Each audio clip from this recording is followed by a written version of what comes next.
আমরা ভারতের মুসলমান খুব সুখ শান্তিতে আছি তা নয়। ভারতবর্ষের মুসলমানদের জমি জায়গা ওয়াকাফ সম্পত্তির উপরে বেঈমান কাফেরদের নজর পড়েছে।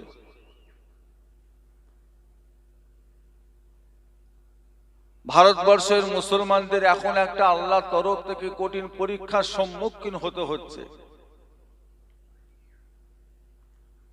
শুধু যে ওয়াকাফ সম্পত্তির উপর নজর পড়েছে তা নয়, মসজিদের মাইকে আজান দেওয়াটাও এক একটা রাজ্যে বন্ধ করতে চাইছে। শুধু বন্ধ করেছে তা নয়, যে আজানটা দিয়েছিল তাকে 6 মাস সাসপেন্ড করেছে। 6 মাস ওই ব্যক্তিটা মুয়াজ্জিন হতে পারবে না। অপরাধ কি? আজান দিয়েছে। তাহলে বুঝতে পারছেন আস্তে আস্তে আমাদের অবস্থাটা কোথায় গিয়ে পৌঁছাচ্ছে। কঠিন আমরা একটা মুসিবতের ভেতরে পার করছি সময়, জানি না এর শেষ কোথায় গিয়ে দাঁড়াবে, কি হবে, কি হতে পারে। তবে আমরা দোয়া চাই, যেহেতু আল্লাহ পাক আমাদের জন্য দোয়ার দরজাটাকে আজও খোলা রেখে দিয়েছেন, আমরা দোয়া চাই আল্লাহ যেন ভারতবর্ষের বুকে শান্তি দেন, হিন্দু মুসলমান মিলে মিশে একসঙ্গে থাকার মতো আল্লাহ যেন তৌফিক দেন। বলুন আল্লাহুম্মা আমিন। সকলে মিলে বলুন না। তবে প্রয়োজন পড়লে ব্যবস্থা নিতে হবে। নামাজ পড়া যেমন ফরজ, রোজা রাখা যেমন ফরজ, হজ করা যেমন ফরজ, যাকাত দেওয়া যেমন ফরজ, আল্লাহর দ্বীন ইসলামকে টিকিয়ে রাখার জন্য যুদ্ধ জিহাদ করাটাও এটাও মুসলমানের জন্য হলো ফরজ।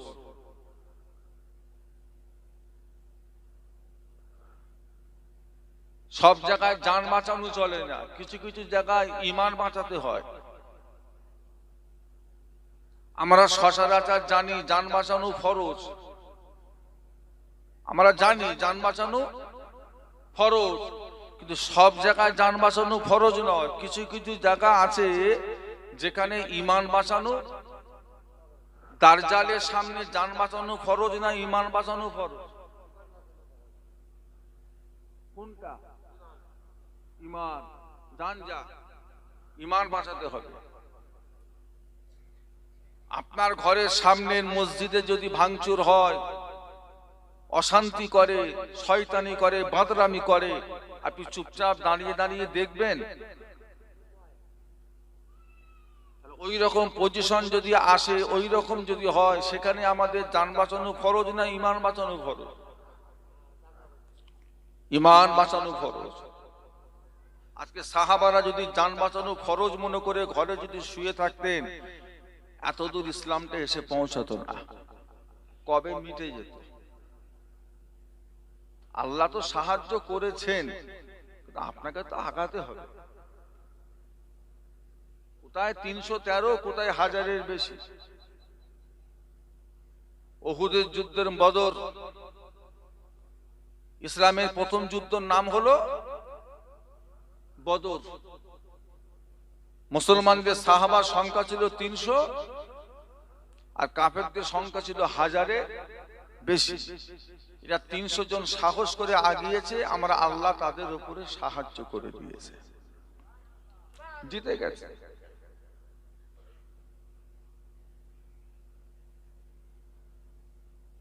আজ আমরা এত সমস্যার ভেতর দিয়েও আল্লাহ পাক আপনাকে আমাকে একটা সুন্দর পরিবেশে নিয়ে এসে বসিয়েছেন। আপনি ইচ্ছা করলে বাড়িতে বসে থাকতে পারতেন, আপনি ইচ্ছা করলে বাড়িতে নরম গদিতে শুয়ে থাকতে পারতেন, কেউ আপনাকে ঘাড় ধরে এখানে নিয়ে এসে বসাতো না। তারপরও যে আপনি এসেছেন, আপনার মনে একটা ইচ্ছা আছে, একটা আশা আছে। কেন এলেন? কিসের জন্য এলেন? ফুলফুরা শরীফের মুফতি আজম, বাংলা আসামের হাদি আলা হযরত মির্জা হুজুর কেবলা রহমাতুল্লাহ আলাইহি বলতেন, বাবা জলসা মাহফিল গুলো হলো, মিলাদুন নবীর মাহফিল গুলো হলো মুসলমানদের মুরব্বীদের একটা শিক্ষা প্রতিষ্ঠান, একটা মাদ্রাসা। যে সমস্ত মুরব্বী মানুষরা শরিয়তি মাসলা কিছু জানে কিছু জানে না, যাদের জানার ভিতরে কিছু কমজোরি আছে, চলাফেরার ভিতরে কিছু ভুল ত্রুটি আছে, ওনারা যদি একটু খেটে খুঁটে মাহফিলে গিয়ে বসে, আলেম উলামা হযরতরা যদি একটু মাসলা মাসাইল নিয়ে আলোচনা করে, তা নিজেরা নিজেদের ভুলগুলো তারা ঠিক করে নিতে পারবে। এটা হলো মাহফিলে বসার মূল উদ্দেশ্য। এবার এখানে বসেছেন, আপনার কবরবাসী সওয়াব পাবে। আপনি এখানে এসে বসেছেন, আপনাকে লাস্টে তাবারক দেওয়া হবে। আপনি এখানে বসে সুবহানাল্লাহ আলহামদুলিল্লাহ বলবেন, তাতে আপনিও কিছু সওয়াব পাবেন। এগুলো পরের কথা। মূল উদ্দেশ্য হলো ইলম। আল্লাহ রাসূল বলেছেন, তালাবুল ইলমি ফারিদাতুন আলা কুল্লি মুসলিম। প্রত্যেকটা মুসলমান নর নারীর জন্য শরিয়তি ইলম শিক্ষা করাটাকে আল্লাহ ফরজ করে দিয়েছে। যেই ব্যক্তিটার ভিতরে শরিয়তি ইলম নেই, জ্ঞান নেই, ওই ব্যক্তিটার কাছে গরুর গোবর আর হালুয়ার মধ্যে কোনো পার্থক্য নেই। ওর কাছে দুটোই এক। এই দুটোর ভিতরে পার্থক্য করে দেবে শুধুমাত্র ইলম। এবার আপনি আমাকে বলবেন, হুজুর কতটা ইলম? ইলম শিক্ষা করা যে ফরজ, তার মাপকাঠি কতটা? কতটা শিক্ষা করা ফরজ? না, যতটুকু শিখলে আপনি শরিয়ত মোতাবেক চলাফেরা করতে পারবেন, অতটুকু ইলম শিক্ষা করা আল্লাহ আমাদের প্রত্যেকের জন্য ফরজ করে দিয়েছেন।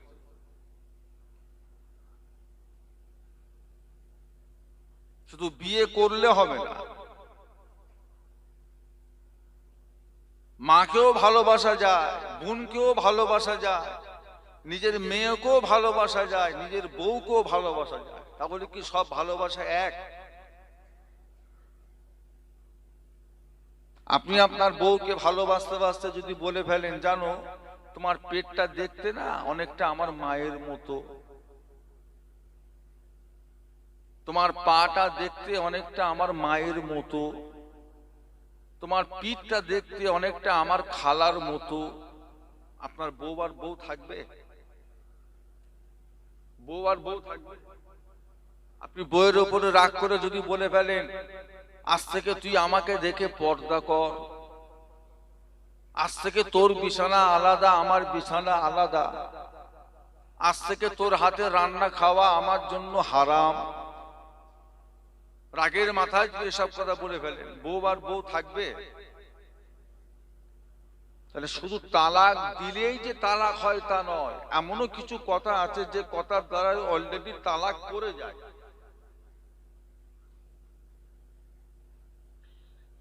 বিয়ে করবার আগে এই ইলমটা শিক্ষা করা আপনার জন্য ফরজ। নতুন একটা ব্যবসায় যাচ্ছেন, কাজ কারবারে যাচ্ছেন, সেই ব্যবসা সম্পর্কে ইলম রাখাটা আপনার জন্য ফরজ।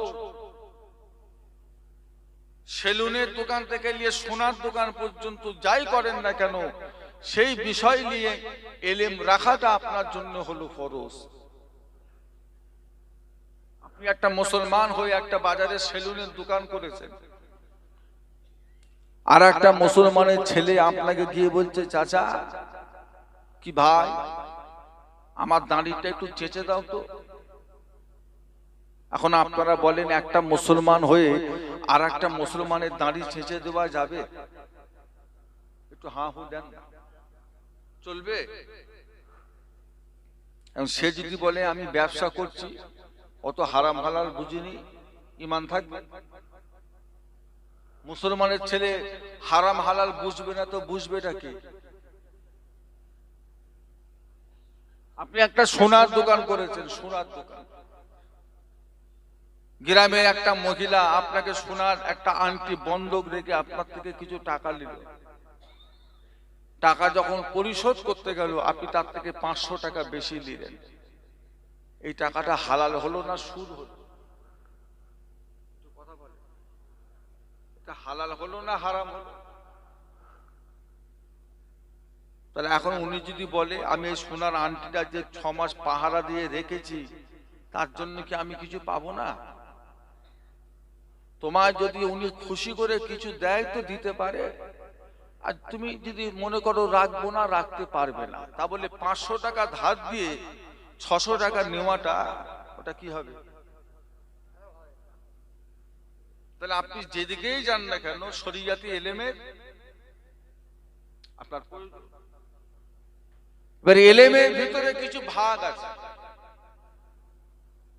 কিছু এলেম আছে ইলমে আকায়েদ, কিছু এলেম আছে ইলমে আমাল, কিছু এলেম আছে ইলমে মুআমালাত, আবার বেশ কিছু এলেম আছে ইলমে সিয়াসাত। ইলমে সিয়াসাত কাকে বলে? রাজনীতিগত এলেম। ভারতবর্ষে যেমন একটা নীতি চলে, বাংলাদেশ পাকিস্তানে যেমন একটা নীতি চলে, আল্লাহর কোরআনেরও একটা নিয়ম নীতি চলে। আমি জানি না ভারতবর্ষের কোন মানুষ যদি একটা মোবাইল ফোন চুরি করে তার কি শাস্তি আছে। বাংলাদেশের কোন চোর যদি কারোর থেকে 1 লক্ষ টাকা চুরি করে তার কি শাস্তি আছে আমার জানা না। তবে শরিয়তের মাসলা হলো কোন ব্যক্তি যদি চুরি করে, চোর হিসাবে যদি প্রমাণ হয়, শরিয়ত বলতে তার হাতটাকে কি কর, কেটে দাও। আচ্ছা, একটা চোরের যদি হাত কাটা হয়, এই গ্রামে আর একটাও চোর থাকবে? ঠান্ডা হয়ে যাবে। শরিয়তের মাসলা হলো কেউ যদি মদ খায়, শরাব পান করে, শরিয়ত বলছে তাকে গাছে বেঁধে 70টা চাবুক মারো। কোনো ছাড় নেই যে এবারের মতো ছেড়ে দাও, পরের বার থেকে খেলে মারবে না। তাহলে আরো দুটো মাতালখোর তারাও এসে বলবে এবারের মতো ছেড়ে দাও, পরের বারে শাস্তি দেবে। দিন দিন মাতাল বেরিয়ে যাবে। একটা ধরা পড়েছে, একটাকে গাছে বেঁধে 70টা চাবুক। পাড়ার লোক আর মদের দিকে ফিরে তাকাবে না, আর যদিও খায় যতক্ষণ না ঘোর কাটে গ্রামে ঢুকবে।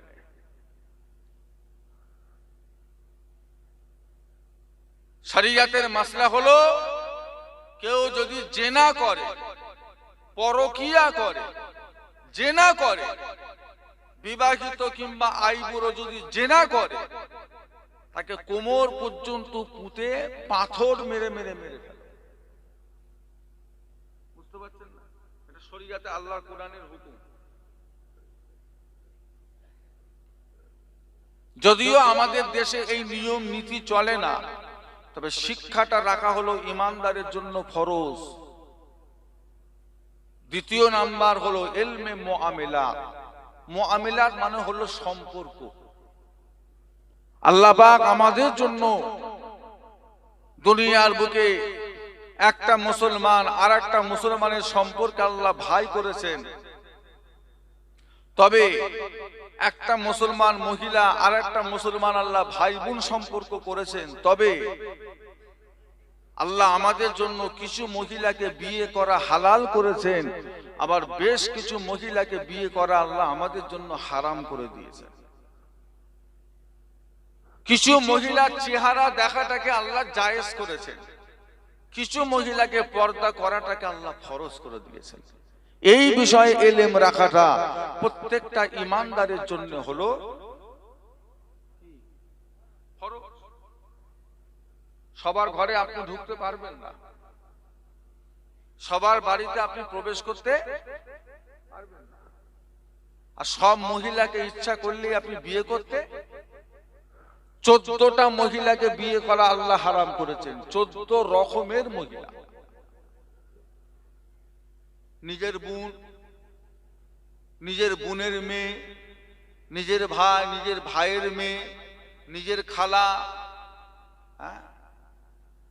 মামা সম্পর্কে, শালি সম্পর্কে, দুধ ভাই, দুধ বোন, কি আপনার বাবার দুটো বিয়ে, তার একটা অন্য পক্ষের মেয়ের সাথে বিয়ে করা, নিজের ফুপুর সাথে বিয়ে করা, এগুলো কি বলেন না? ছেলে যদি এই শিক্ষা না পায়, ও তো কোনদিন খালাকে নিয়েই পালাবে। ছেলে যদি এই শিক্ষা না পায়, ও তো মামা হয়ে ভাগ্নিকে বিয়ে করে বসে থাকবে। ছেলে যদি এই শিক্ষা না পায়, ও তো একটা বিয়েওয়ালা মেয়েকে গিয়ে আবার বিয়ে করবে। দু ছেলের মা, অলরেডি সে সংসার করছে, একটা আইবুড়ো ছেলের সঙ্গে চলে গেছে, বারাসাত কোর্টে গিয়ে বিয়ে করে বসে আছে। আচ্ছা, প্রথম পক্ষ তালাক দিয়েছে, প্রথম পক্ষ যতদিন না তালাক দেবে, দ্বিতীয় পক্ষ যতই বিয়ে পড়াক, ও বিয়েটা হবে না হবে না? কি বলছেন আপনারা? হবে না। তারপরও যদি জোর করে যদি সংসার করে, যে কটা ছেলে পুলে হবে, এগুলো হালাল জাদা হবে না হারাম জাদা হবে? কি হবে বলে? মুসলমান সমাজ এরকম চলছে না চলছে না বলে? এসব বেঈমানদের কোনো হুঁশ জ্ঞান আছে? কাটটা বেঈমান, হারাম সম্পর্ক রেখে দিয়েছিস। আর প্রথম পক্ষ কি তালাক দিলেই বিয়ে হয়ে যাবে? না, তালাক দেওয়ার পরও 3 মাস 10 দিন তাকে অপেক্ষা করতে হবে। সে সময় এদের কাছে আছে?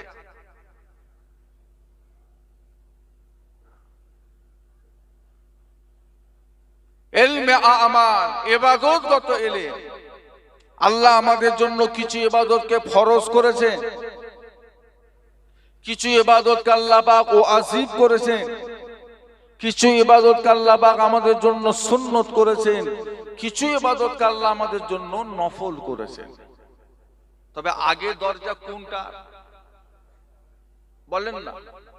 শবে বরাতের দিনে সারা দিন এক ওয়াক্ত নামাজ নেই, আর ঈশা বাদ জোহর গোসল টোসল করে মসজিদে গিয়ে হরদম সেজদা দিচ্ছে, শুধু নফল নামাজ, শুধু নফল। লাভ না লস? কি বলছেন আপনারা? সারা দিনে এক ওয়াক্ত ফরজ নামাজ আর সারা রাত নফল নামাজ করছে, লাভ হলো না লস হলো? ফরজ নাভির ওপর থেকে নিয়ে আর পায়ের হাঁটুর নিচু পর্যন্ত ঘিরে রাখাটা ছেলেদের জন্য, কি বলেন না? এইটা খালি রেখে মাথায় টুপি পরছে, শরীরে জামা পরছে, কিন্তু এইটুকু খালি। কি গো, ওকে পাগল বলবে না ভালো বলবে? পাগল বলবে। তুই হরদম নফল পড়ছিস, তোর ফরজের কোনো খবর নেই, তো লস।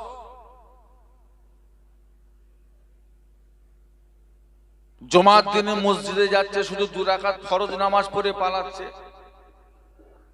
দুখুলুল মসজিদ নেই, তাহিয়াতুল উযু নেই, বাদাল জুম্মা নেই, কাবলাল জুম্মা নেই, আখরির জোহর নেই, সুন্নত নেই, নফল নেই, কিচ্ছু না, 2 রাকাত পড়ছে আর বেরিয়ে পালাচ্ছে। আপনাদের পাড়ার খবর কি? একই অবস্থা, মানে সব ভাইরাস ধরে গেছে। ধানে ফসলে ভাইরাস ধরলে নাই 60টার 20 দেন, এখন এখানে কি দেবে?